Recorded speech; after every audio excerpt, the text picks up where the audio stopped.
tenemos claro que lo que vamos a ver hoy día va a ser la última forma de fallo de mercado que podemos ver antes de ya tener que ver en profundidad fallos de mercado desde el punto de vista del control de mercado.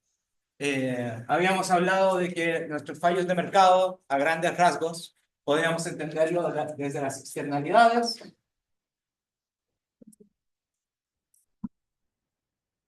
desde los bienes públicos, desde el poder de mercado.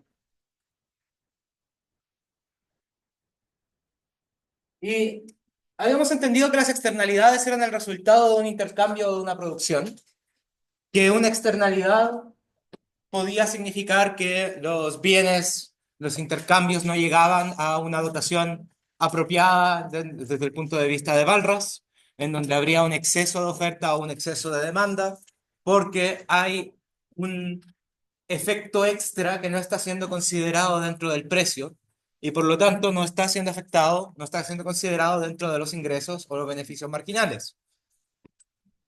No lo habíamos hablado mucho en este curso, pero el poder de mercado le permite a algún individuo, alguna gente dentro de estas interacciones de mercado, controlar los precios, controlar la cantidad, controlar la calidad, controlar la información, de una manera que le permita tener mayores beneficios que si es que no tuviese ese poder. Ahora, lo que vamos a ver hoy día va a ser podemos pensarlo como el tercer tipo de fallo de mercado, en donde se desdibuja el mercado mismo.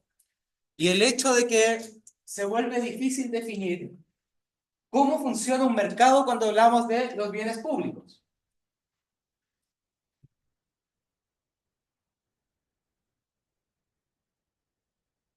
En ese sentido, los bienes públicos son una de las áreas de microeconomía que más se puede acercar a la economía política, porque una de sus cosas principales va a ser preguntarse cómo financiamos esto que a todos les benefician, cómo coordinamos que se beneficien todas las personas que pagaron para que fuese construido y cómo nos aseguramos de que no ocurra el llamado problema del polizón. El problema del polizón siendo alguien que no paga por el servicio público, pero de todas maneras se beneficia. La pregunta de si es que el polizón es justo es una cosa aún más complicada de hacer.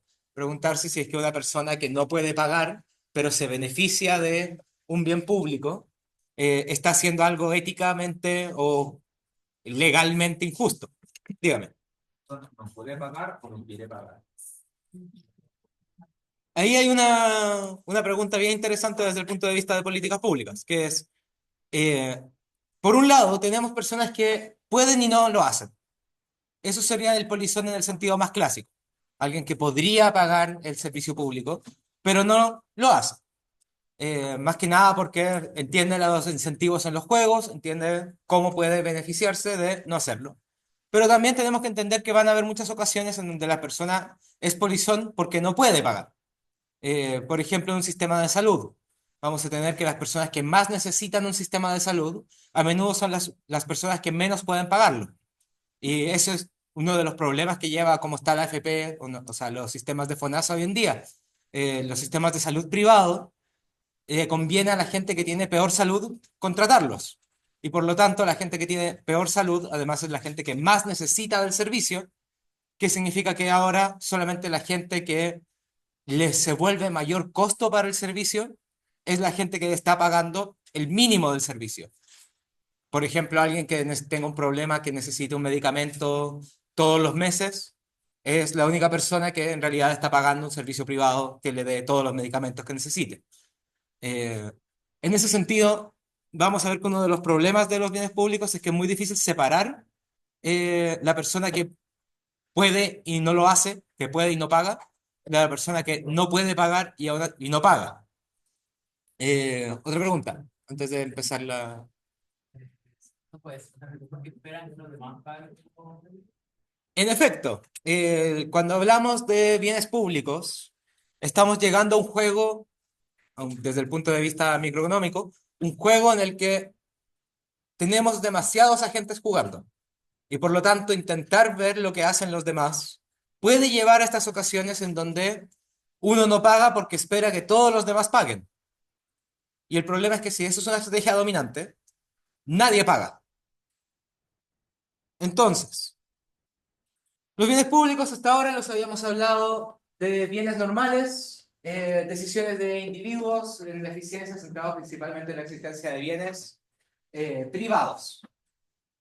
Lo anterior significaba que el consumo de un bien solo afectaba al individuo que lo consumía. Pero sabemos, además de las externalidades del consumo y la producción, que existen otras razones por las que el óptimo del equilibrio de mercado no se alcanza y requerimos una intervención de un ente regulatorio centralizado que pueda comunicarse con múltiples agentes simultáneamente para encontrar una solución que nos deje a todos lo mejor posible. Aquí vamos a tener que definir dos conceptos, dos palabras que son bien útiles para entender esto, que los podemos ver casi desde una matriz. Vamos a hablar de una cualidad que puede tener un bien, que es un bien rival. Y otra cualidad que puede tener un bien es un bien exclusivo. Esto nos va a llevar a una especie de matriz en donde tenemos bienes no rivales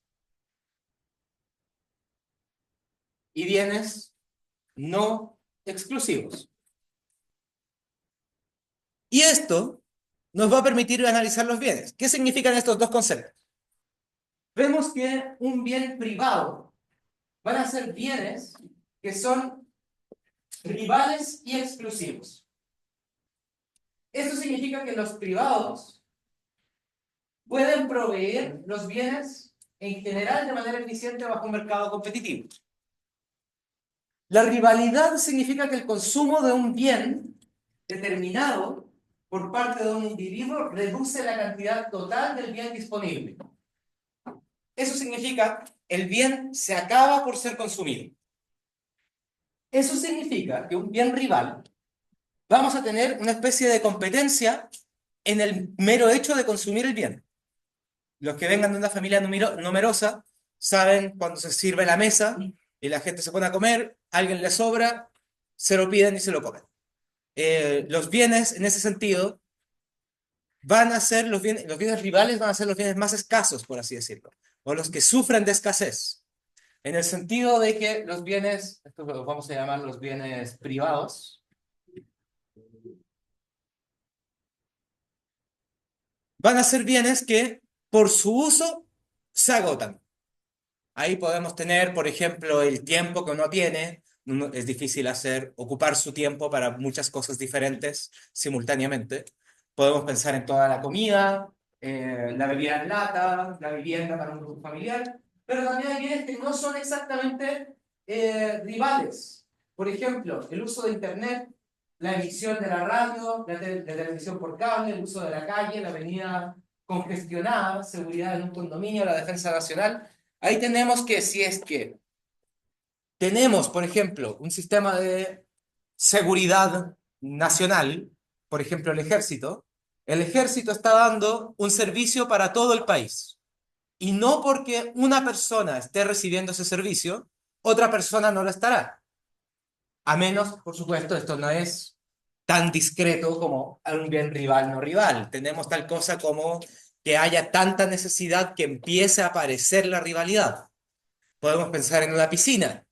Estar en una piscina pública, por ejemplo, una persona en una piscina pública no le molesta a la segunda persona en la piscina pública, que no le molesta a la tercera. Pero cuando hay 100 personas en la piscina, se vuelve difícil nadar, se vuelve difícil moverse, aparece la rivalidad por el abuso del bien. Lo mismo podríamos pensar en una televisión por cable. Tenemos un televisor grande andando, toda la gente que escucha el televisor lo está escuchando, está recibiendo el consumo y no están peleando por ese consumo, a menos a que haya tanta gente que en realidad ya nadie se puede acercar a escucharlo. Ahí la rivalidad va a tener que ver con eh, cómo se puede compartir el bien, por así decirlo. La otra característica que puede tener un bien es el principio de exclusión. La exclusión nos va a llevar a entendemos que el sistema de mercado funciona en proveer bienes porque los individuos pueden ser excluidos del consumo a través de algún mecanismo, como un mecanismo de precio, que nos lleve a que se vacíe el mercado. Esto significa, podemos de alguna manera evitar que la gente consuma el bien. Entonces, los precios permiten proveer los bienes privados por parte de los agentes económicos, como las empresas, pero hay comunidades, hay mecanismos, hay ciertos tipos de consumos que no necesariamente tienen mecanismos de exclusión. Y el problema de estos mecanismos de exclusión significaría que todos aquellos que estén cerca del bien podrían consumir el bien. Por ejemplo, tenemos acá derechos de exclusividad previamente establecidos basados en algún sistema acordado.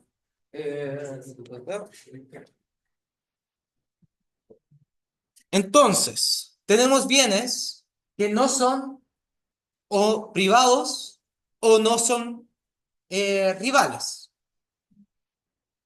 Esto significa que hay muchos bienes que pueden no presentar rivalidad o exclusión, como por ejemplo los bienes de club, que no presentan rivalidad y generalmente se crean sociedades que son llamados clubes para organizar quién puede acceder al bien.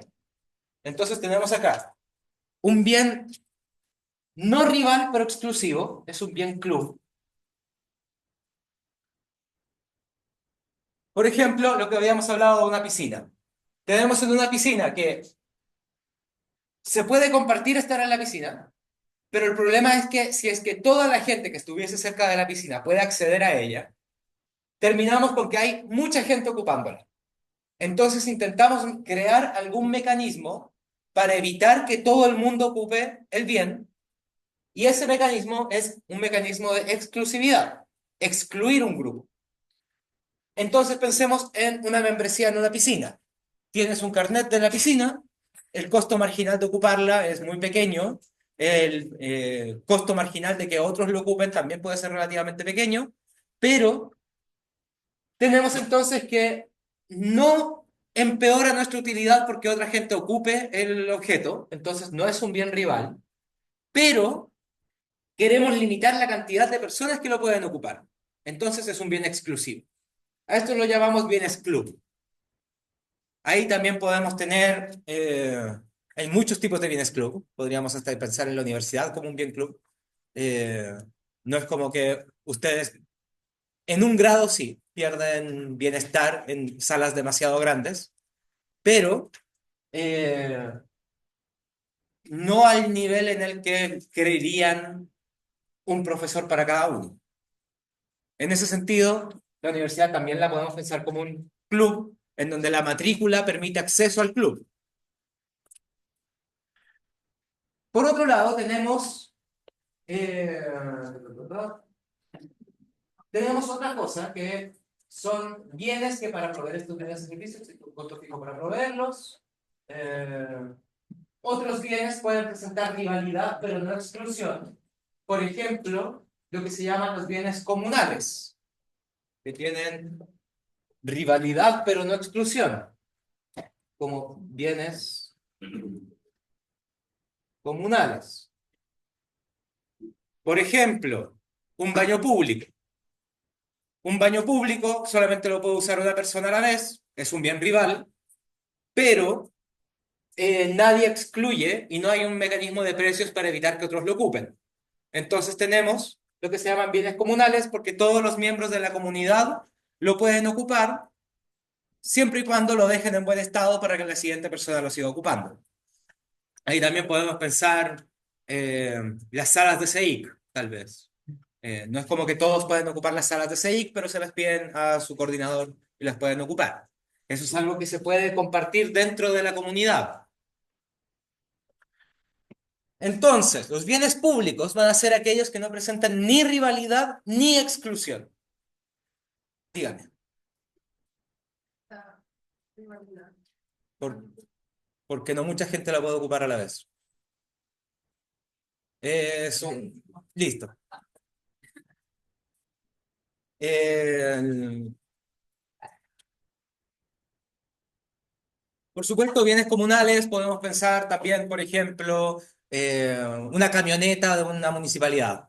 Tenemos una comunidad pequeña, la gente se conoce entre sí, tienen una camioneta que es de toda la comunidad, se la van prestando entre sí a medida que necesitan una camioneta. Y en ese sentido el bien es de toda la comunidad, no se excluye a nadie dentro de ella, pero solamente se puede ocupar una persona a la vez. Entonces, el tema de esto es que tenemos que los bienes públicos son bienes que no tienen ni rivalidad ni exclusión. Entonces, mucha gente puede ocuparlos simultáneamente sin una pérdida de bienestar para los demás y eh, es difícil limitar quién lo puede ocupar. Pensamos un parque que no tiene ningún tipo de entrada cerrada, que por tener el parque cerca todos se benefician en alguna medida. Eh, Ver plantas ayuda a la salud mental, físicamente, empíricamente. Eh, y no puedes echar a alguien de la plaza. En ese sentido, no puedes tampoco cobrarle a alguien que por entrar a esa plaza. Entonces, lo que tendemos con los bienes públicos es que se vuelve difícil encontrar un mecanismo para financiarlos. Se vuelve difícil tener una forma de controlar su uso, controlar su consumo. Entonces, la pregunta es, ¿cómo nos aseguramos de la provisión eficiente de un bien público? Y notemos acá, esto se vuelve un fallo de mercado porque se vuelve difícil definir el mercado. Se vuelve difícil definir en qué espacio está siendo esto cobrado, a quién, cómo. Especialmente en mecanismos de exclusión. Sin mecanismos de exclusión es muy difícil cobrar entradas, cobrar dinero, por ejemplo. Entonces, vamos a comenzar con un caso de dos individuos con dos bienes. Los individuos quieren consumir un bien privado, el cual denotamos X, y lo mediremos en dinero gastado en el bien X. El bien público lo denotaremos G y también denotará dinero gastado en dicho bien. Entonces vamos a pensar que este bien público va a tener una calidad que está asociada a cuánto dinero se le eh, gasta a ese bien. Entonces, los agentes disponen inicialmente de una cantidad inicial WI, que además es la cantidad del bien privado. Si decidimos contribuir con una cantidad GDI para financiar el bien público, entonces su cantidad final de ingresos será XI igual a WI menos GI del bien privado. Entonces, tenemos dos bienes, el bien privado y el bien público. El bien privado se mide en X, el bien privado, el bien público se mide en G. Con esto, las preferencias por el bien privado, vamos a asumir que vienen dadas por una función de utilidad, con las propiedades que esperamos de una función de utilidad, cuasilineal, positiva, etc. No cuasilineal. Cuasicóncava no necesariamente tiene que ser cuasilineal. A diferencia de lo que habíamos visto en el libro, en el capítulo 35, 37, eh,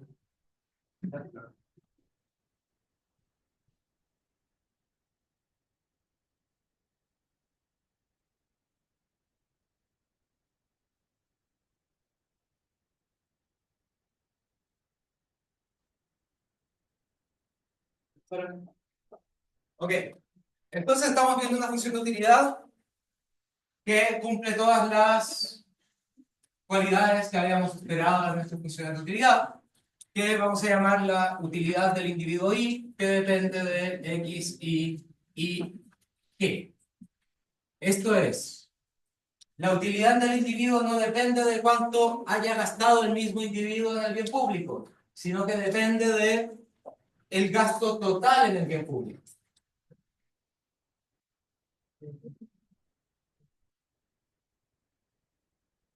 Con esto asumiremos que el bien público puede ser provisto en unidades discretas y el costo de proveer el bien público es de C. Con esto vamos a decir que el bien público grande, el bien público G, puede tener un valor de 1 si es que la cantidad que va a donar las dos personas, la persona 1 más la persona 2, es mayor o igual al costo del bien público. Y va a ser cero si es que la suma no es mayor o igual. O es menor. Esto, notemos que tenemos una pregunta de eficiencia. ¿Cómo nos aseguramos de que las dos personas entreguen una cantidad de dinero para la provisión del bien público que además supere el costo necesario para la provisión y que sea Pareto eficiente desde el punto de vista de esta dotación? Así, proveer el bien público es Pareto superior a no proveerlo si existe un patrón de contribuciones. Esto es, podemos pensarlo como una canasta de donaciones, una canasta de impuestos, tal que si es que el beneficio, el costo de esto, es mayor que el costo de proveer el bien público, la utilidad por consumir el bien es mayor que la utilidad por no consumirlo para las dos personas. Notemos que esta expresión, lo que estamos diciendo es que la utilidad del individuo I, con su ingreso inicial menos su gasto en el bien público, consumiendo el bien público, siendo el bien público 1, es mayor que la utilidad del mismo individuo cuando solamente tiene su dotación inicial y no consume el bien público. Esto es, además, bueno, lo que les había dicho la otra vez, cuando tenemos que hacer este tipo de comparación de la utilidad del individuo, tenemos que comparar el caso cuando consume y cuando no. En este caso, si es que fuese a consumir el bien público, significa que el bien público está siendo proveído y la persona está donando una cantidad de dinero para la provisión del bien. Su utilidad tiene que ser mayor que si es que no se proviese el bien público y no lo estuviese financiando. Esto además nos va a dar un incentivo para cada individuo de dar una parte de su ingreso para que el bien público esté siendo producido en primer lugar. Podríamos llamar a ese beneficio máximo, o sea, ese costo máximo que está la persona dispuesto a donar para este bien público, podríamos llamarlo R, donde R sería una especie de límite, una especie de impuesto. Y entonces tendríamos acá que si es que RI es la cantidad máxima del bien privado que un individuo está dispuesto a entregar por una unidad del bien público, y también lo podríamos entender como un precio de reserva. Esto es, ¿cuánto es el precio que le permitiría estar indiferente entre estas dos? Por lo tanto, este precio debe satisfacer que con una cantidad de donación G igual a RI, tengamos que la utilidad del individuo I con W menos R, consumiendo el bien, sea igual que la dotación, que la utilidad con la dotación y cero consumo.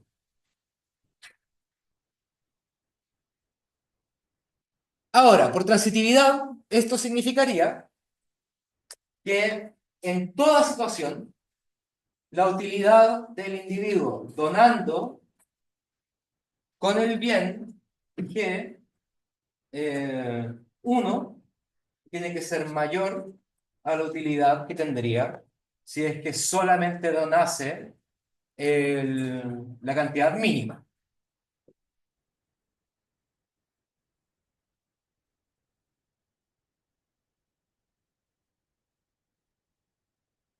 Entonces, debido a esto, como esto es estrictamente creciente, tendríamos que R tendría que ser mayor que G. Entonces, para que esto sea Pareto superior, tiene que ser verdadero que R1 más R2, R1 más R2 sean mayores que C. Entonces, a diferencia del bien privado, que requiere que al menos la disponibilidad de un individuo a pagar supere C, en el bien público la condición es mucho más débil porque requiere que la suma de los dos sea mayor a C. Dígame, C es el costo de proveer el bien público. Digamos, para construir un nuevo parque necesitamos 1 millón de pesos. Entonces, podríamos tener un caso en donde las personas están dispuestas a donar 200.000 pesos cada una, y ese sería el mínimo que estarían dispuestos a dar. El problema de que este sea el mínimo es que ese mínimo no necesariamente va a coincidir con lo que le convendría donar en primer lugar.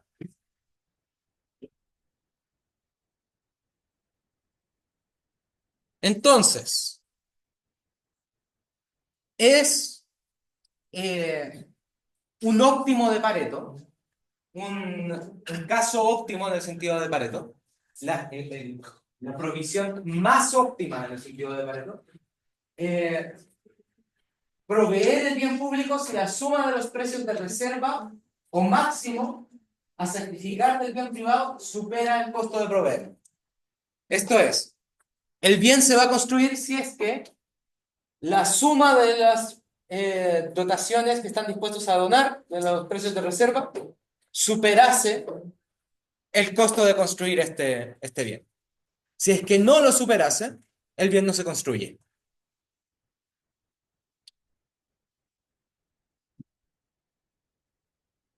Entonces, el problema de los bienes públicos es que todos los agentes que están involucrados en la creación de él tienen que estar en alguna medida dispuestos a construirlo. Y el problema de esto es que, bueno, hay varios problemas asociados a esto. Uno de ellos es que es difícil conocer cuáles son los costos de reserva de cada individuo. Obligar a la gente a revelar estos costos de reserva. También tenemos el problema de que es difícil coordinar a estas personas. Y entonces la pregunta más importante que podemos hacernos es si es que un mercado podría llegar a proveerlas. De hecho, esta es una de las razones por las que esto es un fallo de mercado, porque es difícil crear un mercado que permita coordinar la creación de este tipo de bienes. Supongamos que los individuos deciden independientemente si financian un bien público o no. Esto es, vamos a asignarles a cada uno un RI, que es el precio de reserva de cada individuo, pero el bien no presenta rivalidad. Como el bien no presenta rivalidad, si es que es construido, todos los que estén asociados pueden ocupar el bien. Por ejemplo, se construye un parque, toda la gente que esté cerca del parque puede ocupar el parque.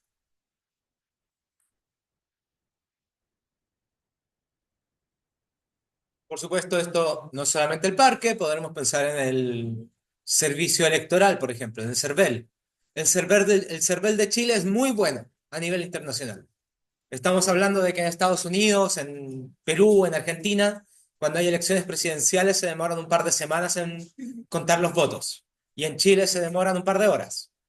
En Chile, al final del día de las elecciones, ya se sabe el resultado de las elecciones. Y eso es porque el CERVEL hace un esfuerzo enorme en tener no solamente las papeletas impresas, los stickers, las cajas, la infraestructura para contar los votos cada día, y todo eso pasado por ley, bien controlado, con formas legales para asegurarse de que no haya ningún polizón dentro del sistema. Y entonces tenemos que el CERVEL también es un bien público. No presenta rivalidad, en el sentido de que es algo que está por encima de la rivalidad, permite que todos ocupen el CERVEL, y no presenta exclusividad, en el sentido de que no tiene ninguna forma de excluir a la gente, más allá de tal vez si tiene una cédula de identidad chilena. Que eso también lo podemos pensar como una forma de exclusión, pero una exclusión dentro de todo el club bien definido. El CERVEL está apuntado a lo nacional, por lo tanto podemos pensar que es un club nacional. Entonces, lo que tendríamos sería que el server solamente existe, solamente es financiado, si es que toda la gente que esté involucrada, que tiene algún interés en que el server funcione, está también dispuesta a pagar una pequeña cantidad para que lo haga. Y eso no lo podemos hacer por mercado. Sería muy difícil coordinar un mercado que permita esto. Entonces asumiremos que C es mayor que el máximo de los precios de reserva de los individuos. Esto es, ningún individuo podría solo financiar el CERVEL. Ningún individuo podría por sí solo financiar un parque. Y entonces, si el individuo I financiase el bien público al valor C, tendría una pérdida. Estaría pagando más de lo que se beneficia por la construcción del bien público. Pensemos en el caso opuesto de esto en el CERVEL. ¿Qué pasaría si es que tenemos un individuo que es capaz de financiar el CERVEL entero y tener beneficios? Tendríamos una persona que es dueña del sistema electoral. En ese sentido, que el CERVEL sea en cierta medida caro, es positivo porque significa que no hay ninguna gente que pueda pagarlo por sí solo. Nadie puede comprar el Estado entero porque el Estado es más grande que cualquier individuo. Asimismo, los bienes públicos son más caros que lo que ningún individuo puede beneficiarse de ese bien público. Nadie es capaz de comprar, crear un parque entero de su propio bolsillo, y si lo hiciese, intentaría que ese fuese un bien privado y lo volvería a su jardín en vez de hacerlo un parque. Entonces, el otro individuo puede hacer de polizonte y recibir el beneficio y no pagar R. Si es que un individuo fuese capaz de construir un parque entero por sí solo y lo dejase como parque, el otro individuo no pagaría nada y simplemente iría al parque sin haber pagado jamás nada por él. Si ningún individuo financia el bien público, entonces los beneficios para cada individuo de la existencia de este es cero. Tendríamos que no existe el parque, no existe el CERVEL, nadie está ocupando este servicio público y por lo tanto la utilidad es cero. El servicio no existe. Aquí tenemos el juego como estructura, como un juego tal cual. Tenemos que el individuo uno y el individuo 2 puede cada uno decidir si financia o no financia. Tenemos que el costo de financiar, podríamos llamarlo C, si es que ambos financian, están teniendo un beneficio de R1 menos C, donde C es lo que pagaron. Esto es su precio de reserva menos el costo de la creación del bien público. Si es que solamente uno de los individuos financiase, ese individuo tendría que pagar todo el costo, pero el otro se está beneficiando, en el sentido de que gana al menos su precio de reserva. Si es que, bueno, esto es simétrico desde el punto de vista de que uno financia y el otro no financia, y si es que ninguno de los dos financia, el beneficio final es de cero, que significaría el bien no fue proveído.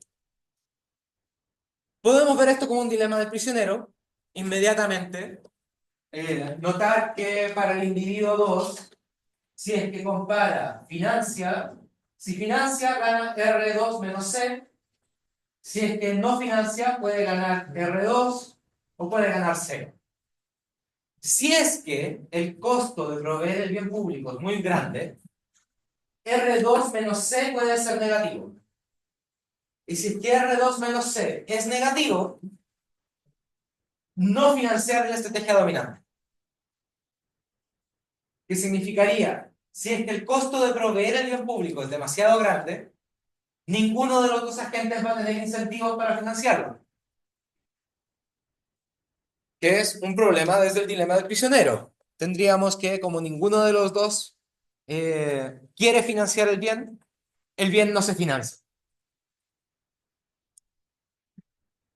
O sea, notemos que la estrategia estrictamente dominante es no financiar el bien, y ocurre porque no se aplica el principio de rivalidad ni exclusión, así que los individuos tienen incentivos para ser polizontes, no tienen razón para no serlo.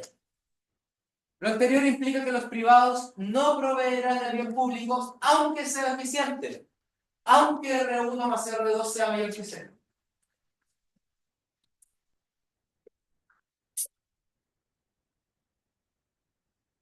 Entonces, aquí tenemos que llegar de vuelta, tenemos que hacer cada vez más explícito el uso de... Buen día.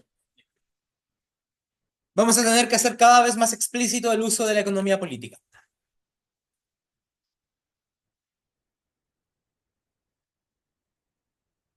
Porque tenemos que, si es que los individuos no les hacemos economía política, no ocupamos herramientas de coordinación de individuos, el bien simplemente no se va a entregar, no se va a proveer.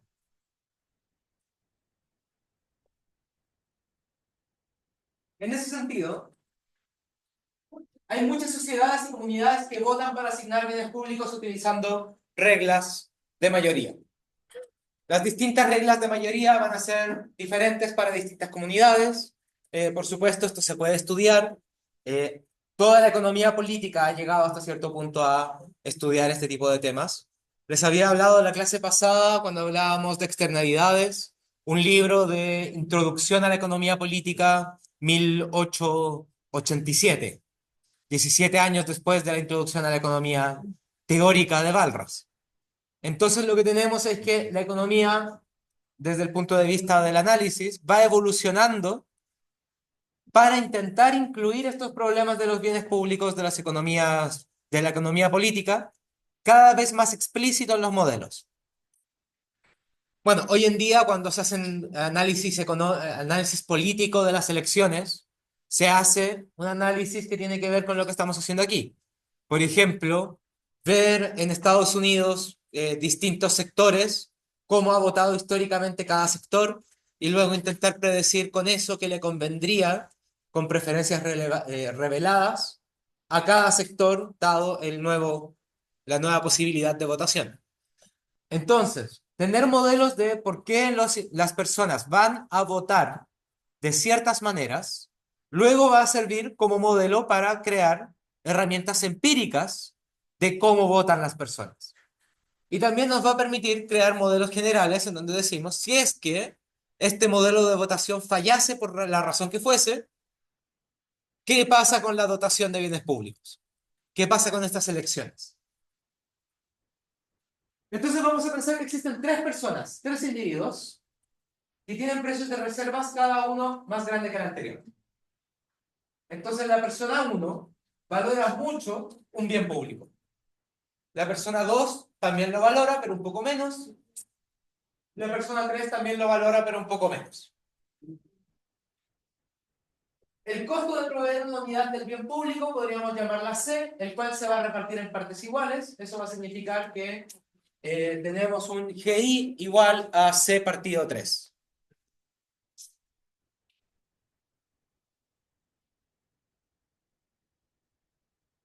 ¿Qué significa esto además? Significa que si es que las tres personas fuesen a donar la misma cantidad igual a C partido 3, el bien se financia. Vamos a pensar que se cumple la condición paretiana de proveer el bien público, que significaría que R1 más R2 más R3 es mayor que C. Así los individuos van a votar favorablemente por el bien público si es que su propio precio de reserva es mayor que C tercios. Si es que no se cumpliese esto, significaría que existe, por ejemplo, que el C tercios esté entre R1 y R2. Solamente el individuo 1 votaría a favor de construir el bien público, pero la regla por mayoría llevaría a que no se provea el bien. Entonces tendríamos un problema. Por ejemplo, se quiere construir una nueva piscina pública en...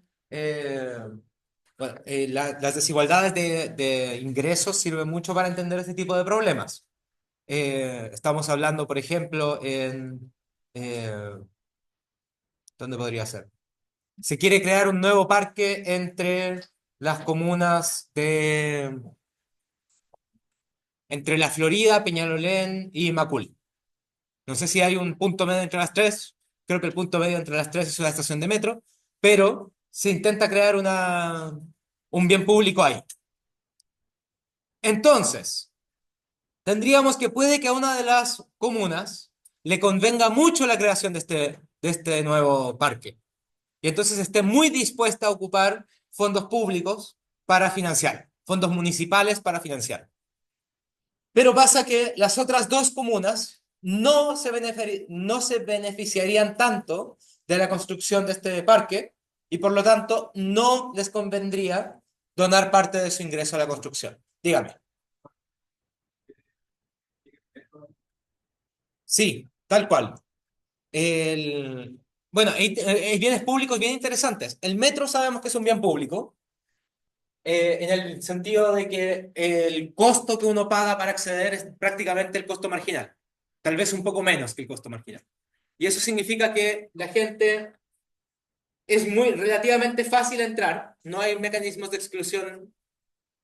Podemos entender que hay un mecanismo de exclusión en el metro, pero ese mecanismo de exclusión es el pasaje, que es relativamente pequeño. Y entendemos que es un bien no rival en el sentido de que a pesar de que el metro pueda estar repleto, llevar cientos de personas por vagón, eh, igual uno puede entrar y está ocupando el bien, aunque su beneficio marginal de ocuparlo pueda reducirse por la cantidad de personas que lo están ocupando. Entendemos que es a lo más un bien club y en el caso óptimo un bien público. En ese sentido, tener el pase escolar, el pase de estudiantes, podemos pensarlo como una entrada al club de ocupar el metro. Entonces, tenemos ahí el caso de que van a haber comunidades en donde prevén que el beneficio de tener el metro es menor que el costo que tendría que pagar la comuna por construirlo, o el costo que tendría que sufrir el vecindario por crear un túnel para la nueva estación. Ahí hay algo bien interesante, que me recordó el ejemplo, que es la Unión Europea. La Unión Europea podemos pensar que también es un bien público para todos los países que están involucrados en la Unión Europea. Tener una frontera abierta en donde todos pueden intercambiar con costos bajos de intercambio, en donde se comparten costos de ejército, en donde se toman decisiones en grupo. Eso podemos pensar que es un bien para todos los países involucrados. Es un bien en el que ya pagaron la tasa de entrada, entonces ya no es exclusivo para los países que ya están ahí y que no es rival para los países que ya están ahí. Entonces, para la Unión Europea, para cada país, la Unión Europea es un bien público. Pero entonces entra el problema de que, ¿qué pasa si es que la Unión Europea quiere crear un nuevo ejército unificado para la Unión Europea? Y nos damos cuenta de que el único país o los únicos países que de verdad quieren esto son Alemania y Hungría. Y entonces ningún otro país en la Unión Europea tiene la intención de que se cree este ejército. Ahí tendríamos este mismo problema, que es que incluso si es que nos repartiésemos el costo de este ejército en todos los países de la Unión Europea, solamente hay un par que se beneficiarían más que si es que no se construye. Entonces, a pesar de que un par de países dirían, por favor, construyan un ejército para la Unión Europea, el bien no se llevaría a cabo.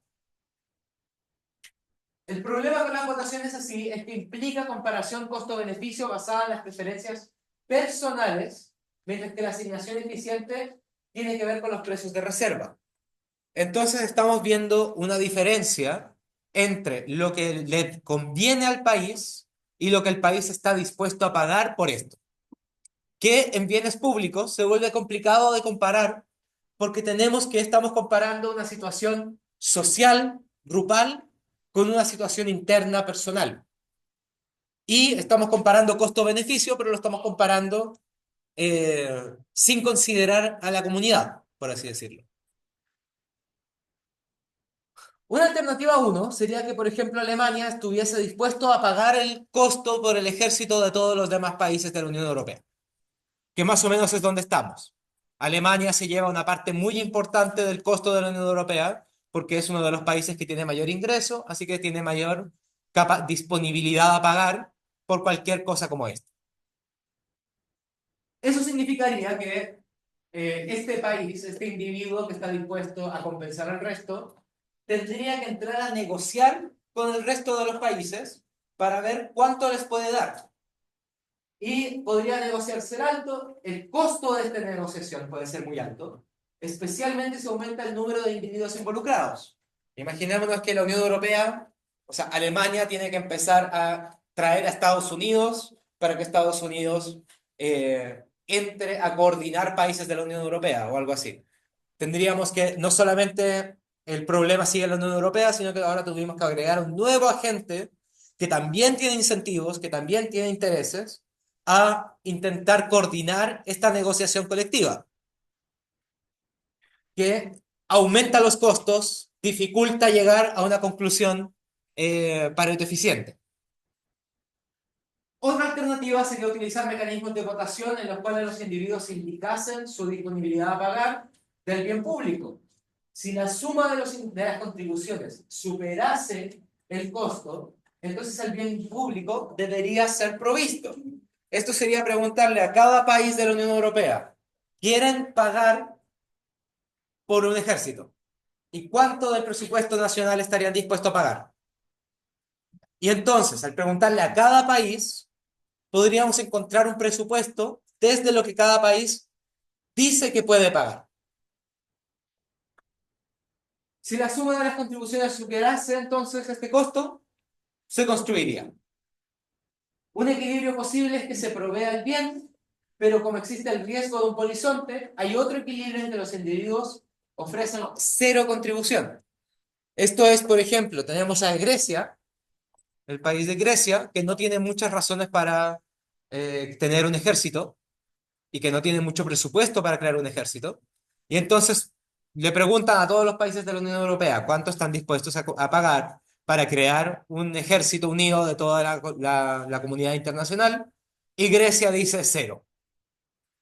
Bueno, Alemania, que está diciendo estoy dispuesto a poner varios miles de millones, eh, puede estar bastante molesto de esto. Y si es que es un juego simultáneo, no puede hacer nada. Sería un polizonte. Pero si es que no es un juego simultáneo, puede responder diciendo, si es que Grecia pone cero, yo también pongo cero. Y entonces la conclusión sería que el resultado es que no se construye y que todos contribuyen cero. De nuevo, estos son problemas de votación de manera bien general. Tenemos, podríamos aplicar estos tipos de votación a cualquier tipo de bien público. Una nueva constitución es un bien público, en el sentido de que cada persona, eh, la constitución no sería exclusiva, estaría afectando a todos, no sería rival, no podríamos sacar a nadie. Y en ese sentido, toda la gente que vota, si es que se aprueba o no una constitución, está votando sobre la provisión de ese bien público. En especial si es que la constitución trae cosas como salud, agua o educación garantizada. Ahí sí que sería un bien público asegurado en el sentido de que estás votando porque se dé educación para todos. Y ahí entra el problema de qué pasa si es que hay un individuo que su utilidad por tener educación extra es baja.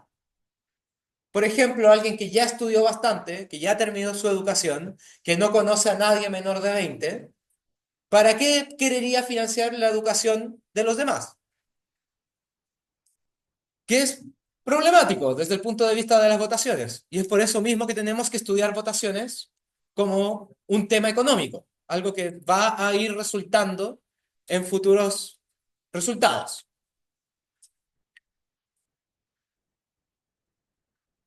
Ok, ¿dudas hasta aquí? ¿Cómo vamos? ¿Bien? Bien.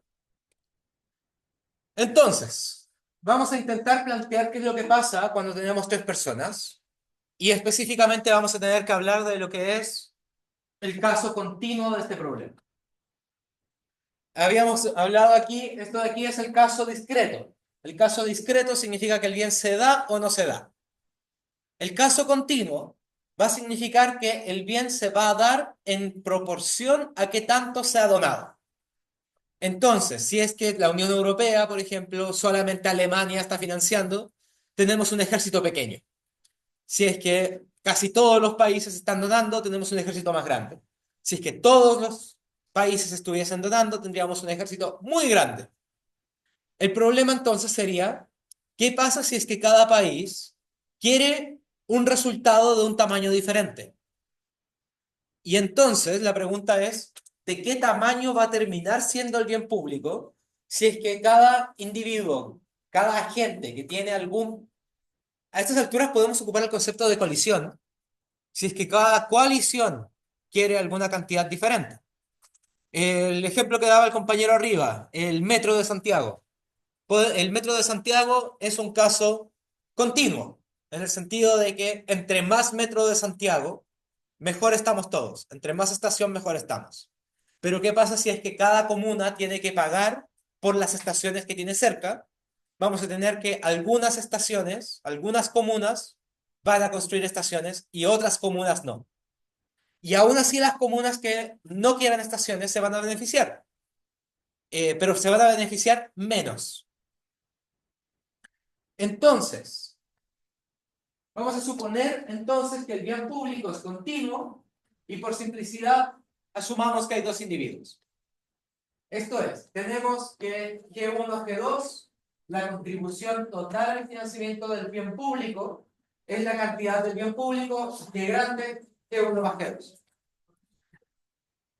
Y las preferencias de los individuos vienen dadas por... Voy a escribir esto en la pizarra.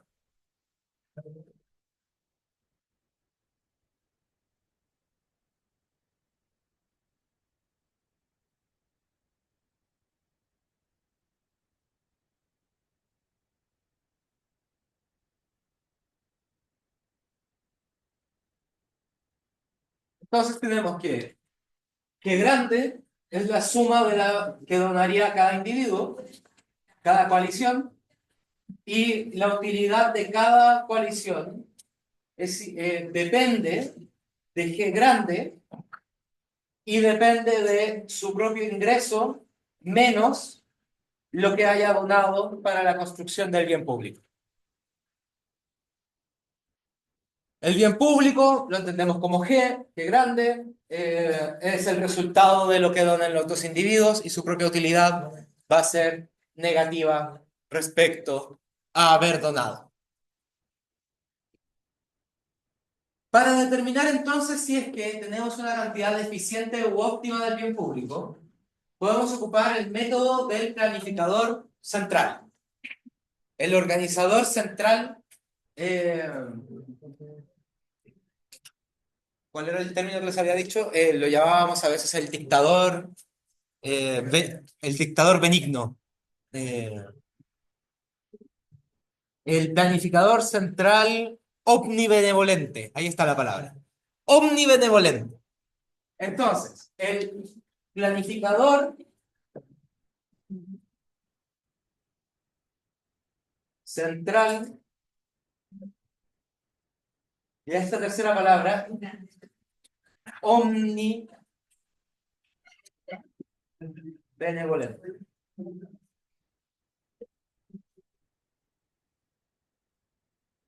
Omnibenevolente significa que quiere el bienestar de todos. Es bueno para todos. Esto es un constructo teórico, por supuesto, que es la pregunta de qué pasaría si es que tuviésemos un dictador que su verdadero objetivo en toda la vida, en todo el universo, sería que todos estén lo mejor posible. Este planificador central omnibenevolente eh, tendría como objetivo maximizar la utilidad global. Y como quiere maximizar la utilidad global, tiene que crear una función que represente la utilidad global.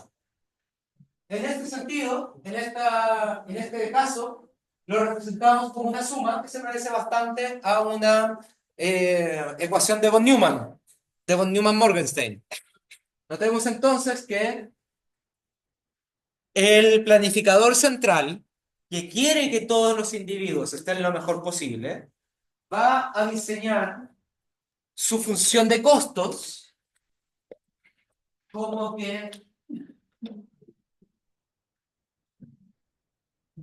va a maximizar el bienestar social, que es alfa por la utilidad del individuo 1, que depende de G1 más G2, y depende de su W menos G1, más la utilidad del individuo 2, que también depende de las mismas cosas. G1 más G2, dotación inicial menos G2. Por supuesto, este alfa y 1 menos alfa podemos pensarlos como coaliciones. Un organizador central omnibenevolente que intente, por ejemplo, asegurarse de que la Unión Europea tenga el mayor beneficio posible. Entonces, vamos a notar que si es que la Unión Europea la partimos en dos grupos, podríamos partirla entre países mediterráneos y países nórdicos. Y entonces los países mediterráneos tienen un cierto nivel de dotación inicial, los países nórdicos llevan otro diferente nivel de dotación inicial, tienen una capacidad de pagar diferente cada uno, G1 y G2, y alguien que intente coordinar toda la Unión Europea va a tener que considerar la opinión de los dos, proporcional al tamaño, la cantidad de países que representan cada una de las dos coaliciones. Ahí podemos pensar que alfa por ciento de la Unión Europea representa países nórdicos, 1 menos alfa por ciento de la Unión Europea representa países mediterráneos. Y entonces este sistema, esta ecuación, intenta incluir el bienestar de ambos grupos, de ambas coaliciones, simultáneamente. Así, las variables de decisión para este organizador central, omnibenevolente, van a ser cuáles son las contribuciones óptimas a cobrar a los individuos por parte del planificador central. ¿Cuánta es la cantidad correcta, por así decirlo, que cobrarle a cada uno?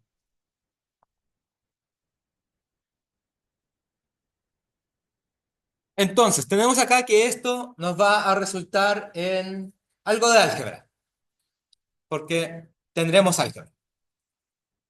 Tenemos acá las funciones de utilidad de los dos individuos que dependen de estas cosas, por lo tanto, las condiciones de primer orden van a tener que depender de los gastos de cada uno de los dos. Específicamente, vemos acá la primera condición de primer orden sería la derivada de esto respecto a G, específicamente G1.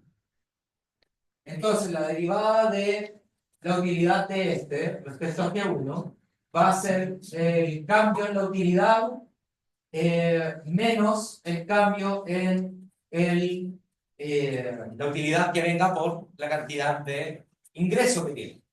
Entonces tenemos acá el cambio que viene por el cambio en la dotación del bien público menos el cambio que vendría asociado a el ingreso de este grupo. Así, si es que le piden que done más a un país mediterráneo, veremos que su utilidad va a aumentar porque está donando más al bien público, pero va a disminuir porque está teniendo menores ingresos. Aquí lo entendemos como un efecto dotación, un efecto ingreso. En el libro hablábamos sobre cómo el libro, el Varian, simplifica bastante este problema, prefiriendo funciones de utilidad cuasilineales. Y habla bastante de las funciones de utilidad cuasilineales. La gracia que tendría esta función de utilidad cuasilineal es que este efecto ingreso sería constante. Y por lo tanto, podría ser una reducción del problema. Por el otro lado, si es que aumenta la cantidad de donación que hace un país mediterráneo, está aumentando la utilidad respecto a lo que hace el país nórdico. Porque ahora el país nórdico está mejor, porque ahora hay más del bien público. Lo mismo en la otra dirección. Si tenemos a la gente, ¿cómo cambia la utilidad global cuando aumenta la donación al bien público de la gente 2? Va a aumentar con el ingreso de la gente 1, la gente 1 ahora está mejor porque aumentó el gasto total en el bien público y el otro grupo ahora está un poco peor porque tuvo que disminuir su ingreso para aumentar su dotación del bien público. Si es que el agente, si es que el dictador central benevolente eh, está efectivamente maximizando la utilidad para los dos, va a hacerlo llegando al punto en el que estas dos derivadas deben ser igual a cero. Eso significa que va a aumentar la recaudación de cada miembro de la comunidad hasta que lo que le está pidiendo deje de ser bueno para la comunidad. Ahí, por ejemplo, pedirle más dinero a Grecia, nos damos cuenta de que Grecia no puede donar más dinero, y si es que empezase a donar más dinero, en la misma institucionalidad griega empieza a colapsar, y por lo tanto todos los demás países en la Unión Europea están un poco peor. Entonces solamente le vas a pedir hasta que solo hasta que le mejore el bienestar social sin empeorar el bienestar de ese país en específico.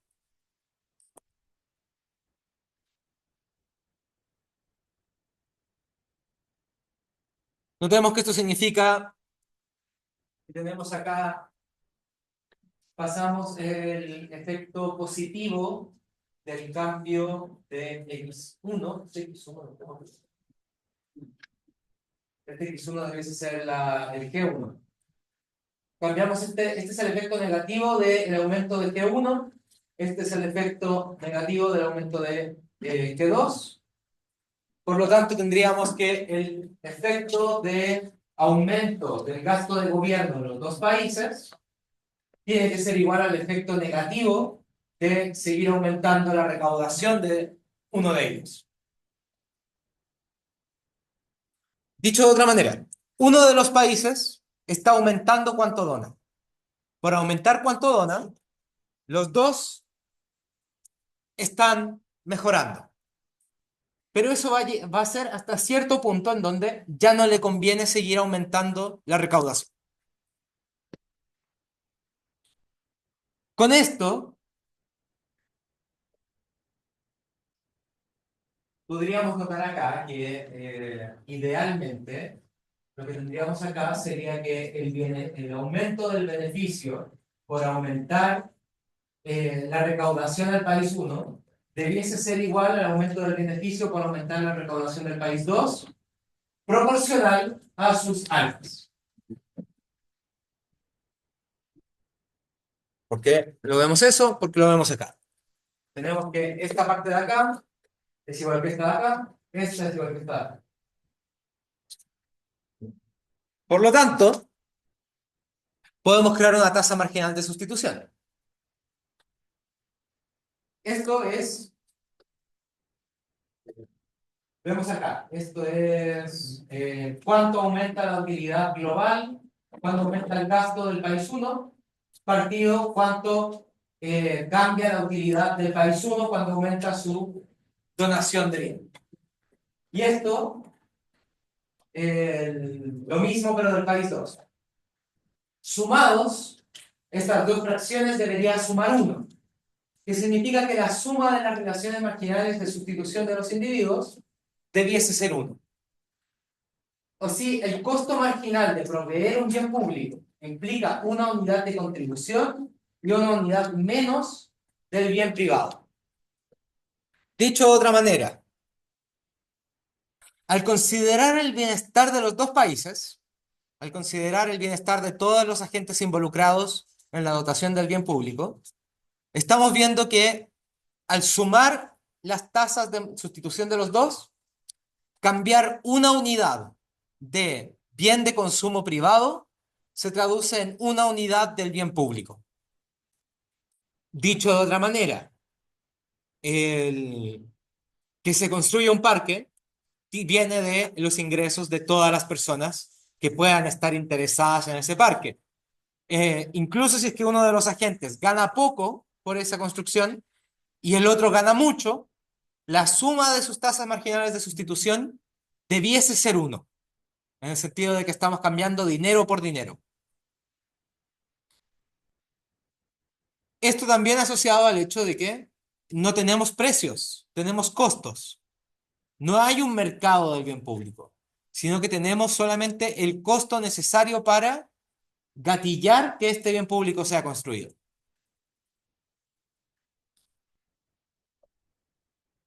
Eh,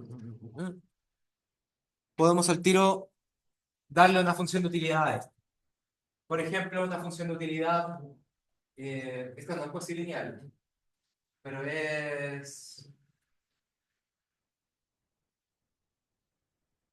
no alcanza a ser cuasi-lineal, pero es como una constante. Sería, es proporcional a g elevado a más x, o sea, g elevado a por x. Entonces, lo que tendríamos con esta función de utilidad, asumiendo que la utilidad de cada coalición es a, siendo a una constante, por el logaritmo natural de g más el logaritmo natural de x, donde x, recordemos lo que tenemos acá, es x es la dotación inicial menos lo que dona para esa dotación inicial.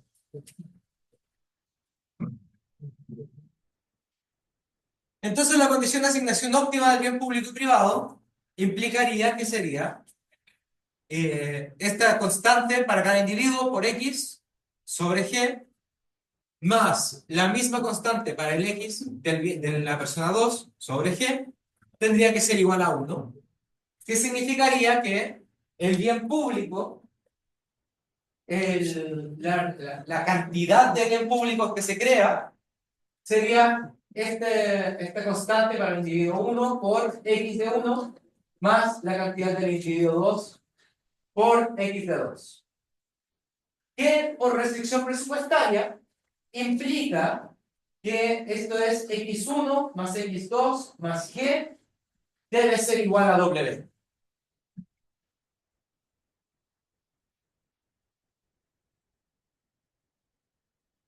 O sea, lo que tenemos ahí es una restricción presupuestaria considerando el bien público. Quiere decir que lo que vayan a consumir el agente 1 más lo que vaya a consumir el agente 2 tiene que ser igual a la dotación inicial menos el gasto total de ambos. Que esto es por definición. Tendríamos ahí el W1 menos G1 más W2 menos G2 tendría que ser igual a un W grande menos un G grande.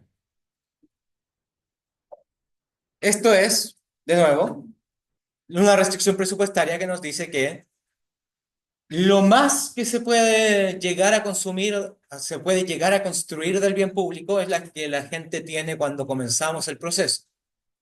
Tenemos una dotación inicial, queremos ocuparla para crear este bien público, no podríamos crear un bien público que sea más grande que con lo que comenzamos.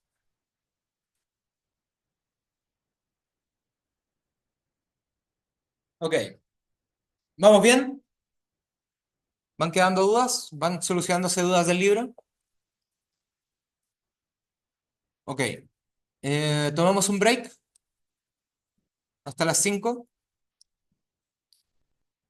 Aprovechen de tomar aire, tomar agua, respirar un poco, mirar plantas un rato.